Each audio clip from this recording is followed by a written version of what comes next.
நபி முஹம்மது ஸல்லல்லாஹு அலைஹி வஸல்லம் அவர்களுடைய வழிகாட்டல்கள் நடைமுறைகள் என்றும் விடயங்களிலே மிக மோசமானது மார்க்கத்தின் பெயரால் உருவாக்கப்படுகின்ற பித்ஆக்கள், எல்லா பித்ஆக்களும் வழிகேடுகள், எல்லா வழிகேடுகளும் மனிதனை நரகத்தின் பால் கொண்டு போய் சேர்க்கும் என்று நபிகளார் தனது உரைகளில் ஆரம்பத்திலே நினைவுபடுத்தக்கூடிய இந்த வாசகங்களை நானும் உங்கள் முன்னிலையில் நினைவுபடுத்தியவனாக இன்றைய இந்த ஹுத்துபாவை ஆரம்பம் செய்கின்றேன். அன்புள்ள சகோதரர்களே, இன்றைய ஹுத்துபாவில் மரண தருவாயில் மனிதன் என்ற தலைப்பில் ஒரு சில விடயங்களை சுருக்கமாக உங்களுக்கு மத்தியிலே ஞாபகப்படுத்தலாம் என்று நினைக்கின்றேன். அன்புள்ள சகோதரர்களே, இந்த உலகத்தில் வாழக்கூடிய எல்லா மனிதர்களும் கருத்து வேறுபாடு இல்லாமல் ஏற்றுக்கொண்ட ஒரு விடயம் இருக்குமென்றால் அது அல் மௌத், மரணம் என்ற ஒன்று மட்டும்தான். நான் என்றைக்காவது ஒரு நாள் மரணிப்பேன் என்பதை உலகத்தில் வாழக்கூடிய எல்லா மனிதர்களும், அது முஸ்லீமாக இருக்கலாம், காஃபிராக இருக்கலாம், இறைவன் இல்லை என்று சொல்லக்கூடிய ஒரு நாஸ்திகனாக இருக்கலாம், அல்லது மரணத்துக்கு பின்னால் கபருடைய வாழ்க்கை என்று ஒன்று இல்லை, மறுமை என்று ஒன்று இல்லை என்று சொல்லக்கூடிய மனிதர்கள் கூட மரணத்தை மறுக்கவில்லை. எல்லோரும் அதை ஏற்றுக்கொண்டிருக்கிறார்கள். காரணம், மரணத்தை யதார்த்தமாக மனிதன் இந்த உலகத்திலே கண்டு கொண்டிருக்கின்றான். இதை அல் குர்ஆன் இன்னும் எமது ஈமானை பலப்படுத்தி கொள்ளுகின்ற அமைப்பில், நாம் புரிந்து கொள்ளுகின்ற அமைப்பில் பல இடங்களில் மரணத்தை பற்றி அல்லாஹு தஆலா சொல்லிக் கொண்டிருப்பதை நாங்கள் பார்க்கலாம். அல்லாஹ் அல் குர்ஆனிலே சொல்லுகின்ற பொழுது, குல்லு நஃப்ஸின் ذائقத்துல் மௌத், ஒவ்வொரு ஆன்மாவும், உயிருள்ள ஒவ்வொன்றும் மரணத்தை சுவைத்தே தீரும் என்று அல்லாஹ் சொல்லுகின்றான். இந்த தொனியில் அல்லாஹ் 3 இடங்களில் அல்லாஹ் இப்படி சொல்லி காட்டுவதை நாங்கள் பார்க்கலாம். வஅ்புது ரப்பக ஹத்தா யஅதியக்கல் யகீன், உங்களை யகீன் வந்து அடைகின்ற வரைக்கும். யகீன் என்றால் என்ன? மிக உறுதியானது. அப்ப அல்லாஹ் இங்கே பயன்படுத்துகின்ற, மௌத்துக்கு பயன்படுத்துகின்ற வார்த்தை யகீன், உறுதியான அந்த நிலைமை. அது உங்களை வருகின்ற வரைக்கும் உமது ரப்பை நீங்கள் வணங்கி வழிபடுங்கள், அப்படி என்று அல்லாஹு தஆலா இங்கே மரணத்தை உறுதி செய்வதை நாங்கள் பார்க்கலாம். எனவே அன்புள்ள சகோதரர்களே, உலகத்தில் வாழக்கூடிய எல்லா மனிதர்களும் என்றைக்காவது ஒரு நாள் மரணத்தை சந்தித்தே ஆகுவோம், மரணம் உறுதியானது என்பதை நாங்கள் ஆழமாக நம்பி இருக்கின்றோம்.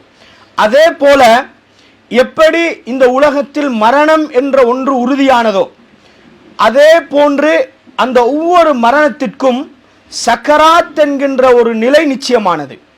இந்த உலகத்தில் வாழக்கூடிய எல்லோரும் அந்த சக்கராத் என்கின்ற ஒரு நிலையை அடைந்துதான் இந்த உலகத்திலே மரணிப்பார்கள். இந்த உலகத்தில் மிகச்சிறந்த மனிதனாக வாழ்ந்த, எம் உயிரிலும் மேலான எமது தூதர் நபி முஹம்மது ஸல்லல்லாஹு அலைஹி வஸல்லம் அவர்கள் கூட இந்த உலகத்தில் 2 மனிதர்கள் அடைகின்ற அந்த சக்கராத்துடைய நிலையை அடைந்துதான் இந்த உலகத்திலே மரணித்தார்கள். அப்பது எமது நபிக்கே சக்கராத் என்கின்ற ஒரு நிலை இருந்தது என்றால், இந்த உலகத்தில் வாழக்கூடிய எல்லா மனிதர்களும், அது நல்லவராக இருக்கலாம், கெட்டவராக இருக்கலாம், எல்லோருக்கும் சக்கராத் என்கின்ற ஒரு நிலை நிச்சயமானது என்பதை நாங்கள் புரிந்து கொள்ள வேண்டும்.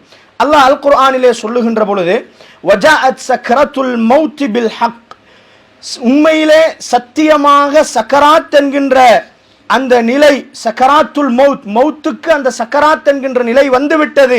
ذَلِكَ مَا كُنْتَ مِنْهُ تَحِيدٌ, அது வரக்கூடாது, அதை அடைந்து விடக்கூடாது என்று மனிதன் விரண்டோடி கொண்டிருக்கிறானே, சத்தியமாகவே அந்த சக்கராத்துடைய நிலை வந்துவிட்டது என்று அல்லாஹ் அல் குர்ஆனிலே சொல்லி காட்டுகின்றான். ரசூலுல்லாஹி ஸல்லல்லாஹு அலைஹி வஸல்லம் அவர்கள் மரணிக்க நெருக்கமாக இருக்கிற பொழுது, அவர்கள் சக்கராத்தை அனுபவித்துக் கொண்டிருக்கிற பொழுது அடிக்கடி ஒரு வார்த்தை சொல்லக்கூடியவர்களாக இருந்தார்கள். லா இலாஹ இல்லல்லாஹ் இன்னலில் மௌத்தி சக்கராத், லா இலாஹ இல்லல்லாஹ் இன்னலில் மௌத்தி சக்கராத், வணக்கத்துக்குரியவன் அல்லாஹுவை தவிர வேறு யாரும் இல்லை, இன்னலில் மௌத்தி சக்கராத், ஒவ்வொரு மௌத்துக்கும் சக்கராத் என்கின்ற ஒரு நிலை நிச்சயமாக இருக்கிறது என்று ரசூலுல்லாஹ் சக்கராத்திலே இருந்து கொண்டு இந்த சமுதாயத்துக்கு சொன்னார்கள். அப்ப அன்புள்ள சகோதரர்களே, மரணம் என்பது நிச்சயமானது. அந்த மரணத்திற்கு இந்த சக்கராத் என்கின்ற ஒரு நிலை நிச்சயமானது என்கின்ற அடிப்படையை நாங்கள் புரிந்து கொள்ள வேண்டும். அடுத்த பகுதி என்ன? சக்கராத் என்றால் என்ன? அந்த சக்கராத்துடைய நிலைமை, நாங்கள் எங்களோட பாஷையில சக்கராத்துடைய வருத்தம், சக்கராத்துடைய வேதனை என்று சொல்லுவோம். அந்த நிலைமை என்பது என்ன என்பதை நாங்கள் புரிந்து கொள்ள வேண்டும். இந்த சக்கராத் என்கின்ற இந்த அரபு பதம் இருக்கிறதே, இது போதையில இருக்கக்கூடிய ஒரு நிலைமைக்கு பயன்படுத்துகிற வார்த்தை தான் இந்த சக்கராத். அல்லாஹ் அல் குர்ஆனிலே ஆரம்பத்தில் நபித்தோழர்கள் சாராயம் அருந்திக் கொண்டிருந்த பொழுது முதலாவது ஸ்டெப்பாக அல்லாஹ் அவர்களை தடை செய்கிறான். நீங்கள் போதையாக இருக்கிற நிலையில் சாராயம் அறிந்துவிட்டு தொழுகைக்கு வர வேண்டாம் என்று அல்லாஹ் ஆரம்பத்திலே தடுக்கிறான். அப்ப அல்லாஹ் அதுக்கு பயன்படுத்துகின்ற வார்த்தை வலா தக்ரபு ஸலாத்த வ அன்தும் சுகாரா, நீங்கள் போதையாக இருக்கிற நிலையில் தொழுகைக்கு நெருங்க வேண்டாம் அப்படி என்று அல்லாஹ் சொல்லி காட்டுகிறான். அப்ப அதுல போதைக்கு பயன்படுத்திய வார்த்தை சுகாரா. அப்ப அதனோடு ஒட்டி ஒரு வார்த்தை தான் இந்த சக்கராத் என்று சொல்லுவது. அப்ப சக்கராத் என்பது ஒரு போதையான, ஒரு மயக்கமான, ஒரு தெளிவின்மையான ஒரு நிலைமைதான் சக்கராத் என்பது. குடிபோதையை போன்ற ஒரு நிலைமை அல்ல. குடிபோதையில் ஒரு மனிதனுடைய நிலைமை எப்படி இருக்குமோ அது போல ஒரு மயக்கமான, சிந்தனை தெளிவற்ற, தெளிவாக பேசிக்கொள்ள முடியாத, தெளிவாக முடிவெடுத்துக் கொள்ள முடியாத ஒரு மயக்கமான நிலைதான் அந்த சக்கராத்துடைய நிலை. இப்ப அந்த மயக்கம் எந்த விடயத்தில் இருக்கும் என்று சொன்னால், ஒரு மனிதனுக்கும் உலகத்துக்கும் இடையில இருக்கிற தொடர்புல தான் அந்த மயக்கம் இருக்கும். அந்த மயக்கமான சக்கராத்துடைய நிலையிலும் கூட மனிதன் ஒரு விடயத்தை மிக தெளிவாக புரிந்து கொள்வான். அது என்ன விடயம்? இந்த உலகத்தை விட்டு நான் பிரிய போகிறேன், மறுமை என்கின்ற ஒன்று உண்மையானது, எனது ரப்பை நான் சந்திக்க போகிறேன் என்கின்ற யதார்த்தத்தை அந்த மயக்கமான நிலையிலேயும் மனிதன் மிக தெளிவாக தனது மரணத்துக்கு முன்னாலேயே இந்த உலக வாழ்க்கை பொய்யானது, மறுமை வாழ்க்கை யதார்த்தமானது என்கின்ற உண்மையை அறிந்து கொள்வான். அப்ப அந்த மயக்கம் எங்கே இருக்கும் என்றால், உலகத்துக்கும் அவனுக்கும் இடையில ஒரு தொடர்பு இருந்ததே, அந்த தொடர்புல ஒரு மயக்கம் ஏற்படும். அவன் அந்த நேரத்தில் சதக்கா செய்ய வேண்டும் என்று சில பொழுதுகளில் அவன் நினைத்தாலும் வாய் திறந்து வெளியே சொல்லிக்கொள்ள முடியாத ஒரு மயக்கமான நிலையிலே அவன் இருப்பான். தனது பாவங்களை நினைத்து வருந்தி தௌபா செய்து கொள்ள முடியாத ஒரு நிலையிலே அவன் இருப்பான். தனது குடும்பம், தனது பிள்ளைகள் எல்லோரும் சூழ இருப்பார்கள். அவர்களை அழைத்து, நான் இந்த உலக வாழ்க்கையை முடிக்கப் போகிறேன், மறுமைக்கு நான் போக போகிறேன், எனது மௌத்துக்கு பின்னால் இந்த வாழ்க்கையை நீங்கள் இப்படி அமைத்துக் கொள்ளுங்கள் என்று சொல்ல வேண்டும் என்று நினைப்பான். ஆனால் முடியாத ஒரு மயக்கமான, தெளிவின்மையான ஒரு நிலையிலே அந்த மனிதன் இருப்பான். அன்புள்ள சகோதரர்களே, இதுதான் அந்த சக்கராத்துடைய நிலை என்பது. அன்புள்ள சகோதரர்களே, இப்ப அந்த தெளிவின்மையான அந்த நிலையில் எமது மனோநிலைமை எப்படி இருக்க வேண்டும் என்றால், ரசூலுல்லாஹி ஸல்லல்லாஹு அலைஹி வஸல்லம் அவர்கள் சொன்னார்கள், மரணிப்பதற்கு 3 நாள் இருக்கின்ற நேரம். அப்ப ரசூலுல்லாஹ்வுடைய அந்த சக்கராத்தின் கடைசி நேரம் ரசூலுல்லாஹ் இந்த சமுதாயத்துக்கு ஒரு செய்தி சொல்லுகிறார்கள். லா யமூதன்ன அஹதுக்கும் இல்லா வஹுவ யுஹ்சினு ظن பில்லாஹ், உங்களில் ஒருவர் மரணிக்கின்ற பொழுது அல்லாஹுவை பற்றியான நல்லெண்ணம் கொண்ட நிலையிலே தவிர மரணிக்க வேண்டாம் என்று சொன்னார்கள். அப்ப மரணிக்கின்ற பொழுது எமது மனோநிலைமை எப்படி இருக்க வேண்டும்? அல்லாஹுவை பற்றியான நல்லெண்ணம் மட்டும் தான் எமது சிந்தனையில இருக்க வேண்டும். அந்த நேரத்தில் இந்த உலகம் பொய்யானது, நான் இவ்வளவு காலம் வாழ்ந்த வாழ்க்கை பொய்யானது, அதற்காக நான் ஓடிய ஓட்டங்கள் பொய்யானது, அதற்காக நான் எனது இபாதத்துக்களை விட்டேனே என்பதையெல்லாம் மனிதன் கண்ணுக்கு முன்னால கண்டு கொண்டிருக்கிற பொழுது, நான் எனது இறைவனை சந்திக்க போகிறேன் என்ற ஒரு நிலையை அவன் யதார்த்தமாக புரிந்து கொள்ளுகின்ற பொழுது, எமது மனோநிலைமை, எனது மரணத்துக்கு பின்னால் எனது பிள்ளைகள் என்ன செய்வார்கள், எனது மரணத்துக்கு பின்னால் எனது தொழில் எப்படி போக போகிறது, எனது மரணத்துக்கு பின்னால் நான் சுமந்திருந்த சமூக பணிகள், நான் சுமந்திருந்த தஅவா பணிகள், இவைகளை யாரு கொண்டு போக போகிறார்கள், அல்லது நான் மரணித்து விட்டால் நான் இன்னும் தௌபா செய்யவில்லையே, நான் இன்னும் தொழவில்லையே, நான் இன்னும் சதக்கா செய்யவில்லையே, நான் மரணித்தால் அல்லாஹ் என்னை குற்றம் பிடிப்பானே என்கின்ற மனோநிலைமை அல்ல நாம் மரணிக்கின்ற பொழுது எமது உள்ளத்தில் இருக்க வேண்டியது. எமது உள்ளத்தில் இருக்க வேண்டிய ஒரே சிந்தனை, இவைகளை எல்லாம் துண்டிக்கப்பட்ட நிலையில் மனிதன் மிக தெளிவாக இருக்க வேண்டும். அல்லாஹுவை பற்றியான ஒரு நல்லெண்ணம் மட்டும்தான் எமது உள்ளத்திலே இருக்க வேண்டும். அந்த நிலைமை எமக்கு சக்கராத்தில் கிடைக்கும் என்றால் அல்ஹம்துலில்லாஹ், நாங்கள் வெற்றி. அல்ஹம்துலில்லாஹ், உலக வாழ்க்கையில் நாம் வெற்றி அடைந்திருக்கிறோம். இதுக்கு பிறகு சந்திக்க போகிற மறுமை வாழ்க்கையிலேயும் நாங்கள் நிச்சயம் வெற்றி அடைவோம். அந்த நிலையில் ஒரு பதட்டமான ஒரு நாம் என்ன செய்ய போகிறோம், எனது நிலைமைகள் என்ன ஆக போகிறது என்கின்ற ஒரு அச்சகரமான நிலை இருக்குமாக இருந்தால் நிச்சயம் உலக வாழ்க்கையிலேயும் நாம் தோல்வி அடைந்திருக்கிறோம். அதற்கு பிறகு வரக்கூடிய வாழ்க்கையிலேயும் நாங்கள் தோல்வி அடைவோம் என்பதை நாங்கள் புரிந்து கொள்ள வேண்டும், அல்லாஹ் அருள் புரிந்தவர்களை தவிர. அன்புள்ள சகோதரர்களே, இப்ப மரணிக்கின்ற பொழுது எமது உள்ளத்தில் இருக்க வேண்டிய நல்லெண்ணம் என்ன, அந்த அல்லாஹுவை பற்றியான அந்த நல்லெண்ணம் என்பது என்ன என்பதை ரசூலுல்லாஹி ஸல்லல்லாஹு அலைஹி வஸல்லம் அவர்கள் இன்னொரு செய்தியில நமக்கு அழகாக தெளிவுபடுத்தினார்கள். மன் அஹப்ப லிகா அல்லாஹ், சஹீஹ் முஸ்லிமில் வரக்கூடிய ஹதீஸ், அபூ ஹுரைரா ரலியல்லாஹு அன்ஹு அவர்கள் அறிவிக்கிறார்கள். மன் அஹப்ப லிகா அல்லாஹ் அஹப்பல்லாஹு லிகாஅஹு, யார் அல்லாஹுவின் சந்திப்பை விரும்புகின்றாரோ அல்லாஹுவும் அந்த மனிதனுடைய சந்திப்பை விரும்புகிறான் என்று சொன்னார்கள். வமன் கரிஹ லிகா அல்லாஹ் கரிஹல்லாஹு லிகாஅஹு, யார் அல்லாஹுவின் சந்திப்பை வெறுக்கிறாரோ அல்லாஹும் அவனுடைய சந்திப்பை வெறுப்பான் என்று சொன்னார்கள். அப்ப நம்ம மரணிக்கிற பொழுது எமது உள்ளத்தில் இருக்க வேண்டிய ஒரே நல்லெண்ணம் என்ன தெரியுமா? எனது ரப்பை நான் அவசரமாக சந்தித்து விட வேண்டும் என்கின்ற ஆசை. எனது ரப்பை நான் அவசரமாக சந்தித்து விட வேண்டும் என்கின்ற ஆசை. எனது ரப்பை நான் அவசரமாக சந்திக்கிற பொழுது அல்லாஹ் என்னை தண்டித்து விடுவானா என்கின்ற அச்சம் அல்ல எமது உள்ளத்தில் இருக்க வேண்டியது, அந்த ஆசை இருக்க வேண்டும். ஏன்னா இப்ப மனிதன் உணர்ந்துட்டான், அந்த கட்டம், நான் உலக வாழ்க்கையை முடிக்கப் போகிறேன், நிரந்தரமற்ற இந்த வாழ்க்கையை நான் புரிந்து கொண்டேன், மறுமைக்கு நிரந்தரமான ஒரு வாழ்க்கையை நோக்கி நான் போக போகிறேன், எனது ரப்பை நான் அவசரமாக சந்தித்து விட வேண்டும் என்கின்ற அந்த நல்லெண்ணம் மட்டும் தான் மரணிக்கின்ற பொழுது எமது உள்ளத்திலே இருக்க வேண்டிய ஒரே சிந்தனை. அன்புள்ள சகோதரர்களே, பாருங்க இந்த செய்தியை ரசூலுல்லாஹ் எவ்வளவு அழகா சொல்றாங்கன்னு. இப்ப இங்க வந்திருக்கக்கூடியவர்கள்ட்ட இப்ப இன்னைக்கு நான் எழுப்பாட்டி நீங்க எல்லாரும் அல்லாஹ்வை சந்திப்ப விரும்புறீங்களான்னு கேட்டால் நம்ம அறிவோடு இங்க பதில் சொல்லுவோம், தெளிவோடு பதில் சொல்லுவோம். நாம் எல்லோரும் அல்லாஹ்வின் சந்திப்பை விரும்புகிறோம் என்று பதில் சொல்லுவோம். ஒரு பாவியாக இருக்கலாம், நரகத்துக்கு போகின்ற காரியத்தை செய்யக்கூடியவராக இருக்கலாம், அல்லாஹ் வெறுக்கக்கூடிய ஒரு விடயத்தை செய்யக்கூடியவராக இருக்கலாம். அவரையும் எழுப்பாட்டி அல்லாஹ்ட சந்திப்பை நீங்க விரும்புறீங்களா வெறுக்கிறீங்களான்னு கேட்டா அவரும் என்ன சொல்லுவாரு? நான் விரும்புகிறேன் என்று தான் சொல்லுவாரு. அப்ப ரசூலுல்லாஹ் இதை சொல்லல இங்க. இப்ப நம்ம அல்லாஹ்வுடைய சந்திப்பை விரும்புவது பெரிய விடயம் அல்ல. இப்ப இந்த செய்தியை சஹாபாக்கள் எப்படி புரிஞ்சாங்கண்டா, இப்ப நம்ம ஒரு கேள்வி கேட்கிறோம், நாங்க அல்லாஹ்ட சந்திப்பை விரும்புறோமா வெறுக்கிறோமான்னு கேட்டா நம்ம விரும்புறோம்ன்றோம். அப்ப அல்லாஹ்ட சந்திப்பை விரும்புகிற ஒரு ஆள் அடுத்தது எதுக்கு ரெடி ஆயிக்கணும்? மௌத்தா போறதுக்கு ரெடி ஆயிக்கணும். அப்படித்தானே? மௌத்தா போனா தானே அல்லாஹ்வை சந்திக்கலும். அப்ப அல்லாஹ்வை சந்திப்பை விரும்புறீங்களான்னு கேட்டா ஆமுண்டுவோம். அப்ப இப்ப மௌத்தா போக ரெடியான்னு கேட்டா கொஞ்சம் யோசிப்போம். இல்ல இன்னும் கொஞ்சம் தௌபா செய்ய வேண்டி இருக்குது, இன்னும் கொஞ்சம் தொழ வேண்டி இருக்குது, உலகத்துல கொஞ்சம் செட்டில் பண்ண வேண்டி இருக்குது, இதெல்லாம் முடிச்சிட்டு பார்ப்போம். இது உலகத்தில் ஒரு மிகப்பெரிய ஈமானில் உச்சகட்ட மனிதனாக இருந்தாலும் இதைத்தான் சிந்திப்பார்.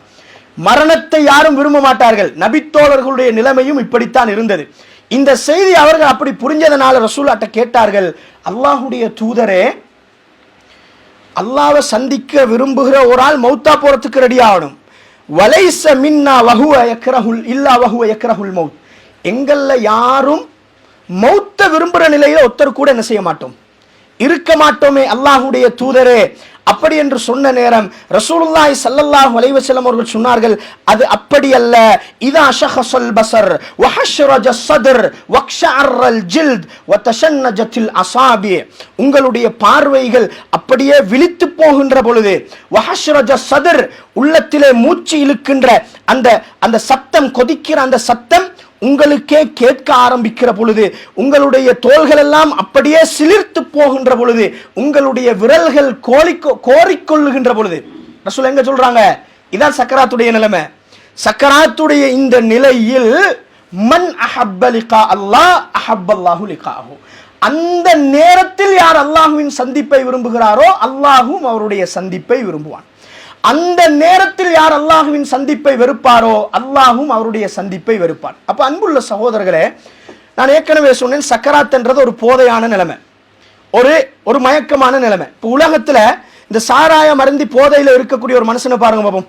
அவருக்கு என்ன பேசுறேன்றது அவருக்கு தெரியா, நான் என்ன சிந்திக்கிறேன் என்பது அவருக்கு தெரியா. ஆனால் அவருடைய அடி மனசுல இருக்கிறது வெளியே வருமா இல்லையா? அவருடைய அடி மனசுல இருக்கிறது வார்த்தையால வெளியே வரும். அடுத்த நாள் எழுப்பாட்டி கேட்டோம்னா நானா சொன்னேன் என்று ஆச்சரியப்படுவார். இதுதான் சக்கராத்துடைய நிலைமை. அங்க போய் நான் இப்ப மௌத்தா போக போறேன், நான் அல்லாஹ்வை சந்திக்க போறேன், எனவே நான் அல்லாஹ்ட சந்திப்பை விரும்பணும் என்று எமது சிந்தனையால விரும்ப முடியாது. அந்த இக்கட்டான அந்த நிலையில் எமது உடல் நிலைமைகள், எமது மனோநிலைமைகள் இப்படி மாறி போகின்ற பொழுது எமது ஆழ்மன சிந்தனையில இருந்து அல்லாஹுவின் சந்திப்பு வெளிப்பட வேண்டும்.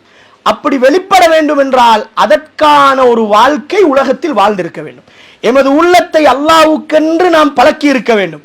அல்லாஹ்வுடைய ஏவல்களை எடுத்து நடப்பதிலேயும் அல்லாஹ் தடுத்த ஹராமான மோசமான விடயங்களை விட்டும் தூரமாகுவதிலேயும் இபாதத்துக்கள்லேயும் நல்ல பழக்க வழக்கங்களிலேயும் எமது உள்ளத்தை நாம் அடிக்கடி பழக்கிக் கொண்டே இருக்கிற பொழுதுதான் மரண தருவாயில் எமது உள்ளமாக அல்லாஹ்வின் சந்திப்பை விரும்பும். நாம் உலகத்தில் பாவியாக வாழ்ந்துவிட்டு மோசமான பாவங்களை செய்துவிட்டு அல்லாஹ்வை கோபப்படுத்தக்கூடிய விடயங்களை எல்லாம் செய்துவிட்டு கேள்வி கேட்கிற பொழுது நான் அல்லாஹ்வின் சந்திப்பை விரும்புகிறேன் என்று சொன்னதற்கு மரண தருவாயில அந்த நிலைமை வராது. ஏண்ட உள்ளம் பாவத்துக்கு பழக்கப்பட்டிருந்தா அந்த நிலைமையில அல்லாஹ்ட சந்திப்பை நிச்சயம் இருக்கும். ஏண்ட உள்ளம் இபாதத்துக்களை விட்டும் தூரமாக இருந்தால் நான் இன்னும் இபாதத்து செய்ய வேண்டும் என்று தான் ஆசைப்படும், அல்லாஹ்வை சந்திக்க வேண்டும் என்று விரும்பாது. எனவே அன்புள்ள சகோதரர்களே, எமது உள்ளத்தை இறைவனுக்காக வேண்டி என்கின்ற ஒரு வாழ்க்கைக்காக நாம் பழக்கி இருந்தால் நிச்சயம் எமது உள்ளமாகவே அல்லாஹ்வின் சந்திப்பை விரும்பும். அந்த நிலையை அடைந்த நிலையில் தவிர நீங்கள் ஒவ்வொருவரும் மரணிக்க வேண்டாம் என்பதைத்தான் ரசூலுல்லாஹி ஸல்லல்லாஹு அலைஹி வஸல்லம் அவர்கள் எமக்கு சொன்னார்கள். எனவே அன்புள்ள சகோதரர்களே, நாம் மரணிக்கின்ற பொழுது எமது இறைவனை அவசரமாக சந்தித்து விட வேண்டும்.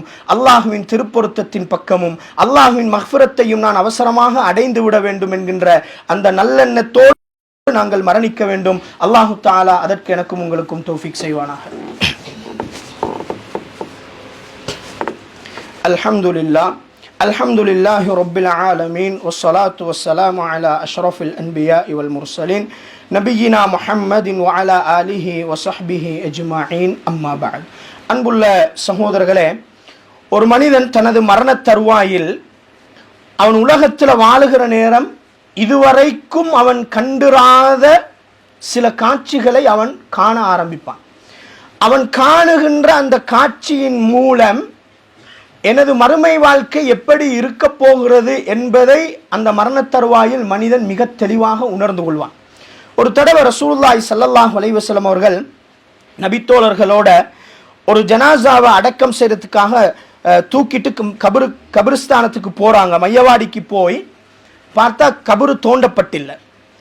அப்ப சில சஹாபாக்களுக்கு ரசூலா கபரை தோண்ட சொல்லிட்டு மற்ற சஹாபாக்களை தனக்கு கிட்ட அமர்த்தி கொண்டு சில செய்திகளை ரசூலுல்லாஹி ஸல்லல்லாஹு அலைஹி வஸல்லம் அவர்கள் சொன்னார்கள். முஸ்னத் அஹ்மதில் இந்த செய்தியை நாங்கள் பார்க்கலாம். ஒரு மனிதன், ஒரு முஃமினான அடியான், இன்னல் அப்தல் முஃமின இதா கானத் ஃபின் கிதாஇ மினத் துன்யா வ இக்பாலின் மினல் ஆகிரா, இந்த உலக வாழ்க்கையை முடித்துக்கொண்டு மறுமை வாழ்க்கைக்கு போகின்ற ஒரு முஃமினான அடியான் அவன் மரணித்து விட்டால் அவனுடைய ஜனாசா வைக்கப்பட்டிருக்கும். நஸல இலைஹி மலாயிகத்தும் மினஸ் ஸமா, வானத்திலே இருந்து, இது ஒரு நல்ல மனிதனுக்குரிய நிலைமை. உலகத்தில் அல்லாஹ்வுக்காக வேண்டி என்று வாழ்ந்த ஒரு முஃமினின் நிலைமை.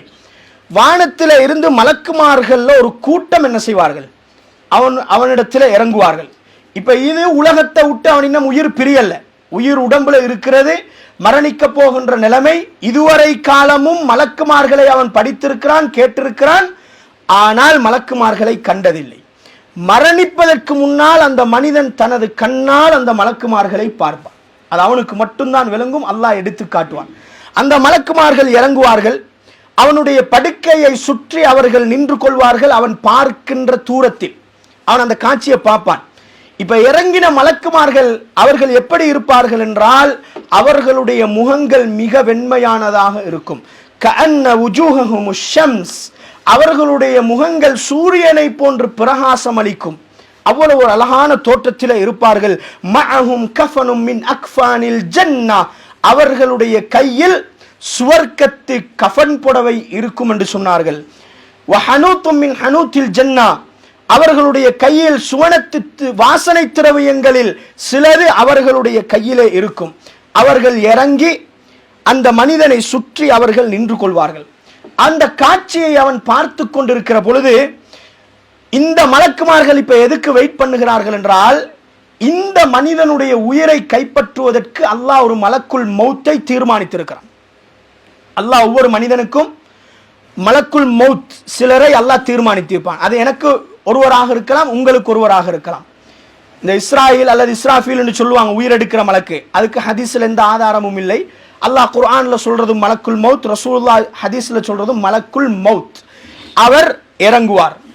இறங்குகின்ற பொழுது அவர் அந்த மனிதனுடைய தலைமாட்டிலே நின்று கொண்டு ஐயத்துஹன் நஃப்சு தய்யிபா, அந்த மனிதனை பார்த்து அழகான நல்ல தூய்மையான உயிரே, உஹ்ருஜி இலா மக்ஃபிரத்தின் மினல்லாஹி வ ரிதுவான், அல்லாஹுவின் திருப்பொருத்தத்தின் பக்கமும் அல்லாஹுவின் மக்ஃபிரத்தின் பக்கமும் உயிரே நீ வெளியேறிவிடு என்று அந்த மனிதனை பார்த்து சொல்ல ஆரம்பிப்பார். அந்த மனிதனுடைய உயிர் கொஞ்சம் கொஞ்சமாக பிரிய ஆரம்பிக்கும். பெருவரலிலே இருந்து அந்த உயிர் அழகாக பிரிந்து வரும். இறுதியாக அவருடைய கண்ணினூடாக அந்த உயிர் உடம்பை விட்டு பிரியும். அதனாலதான் ஜனாசாவுடைய கண்கள் திறந்திருக்கும். ரசூலுல்லாஹ் கசக்கி மூட சொன்னார்கள். அந்த உயிர் அழகாக வெளியேறும். ரசூலுல்லாஹ் இதற்கு ஒரு உவமை சொன்னார்கள்.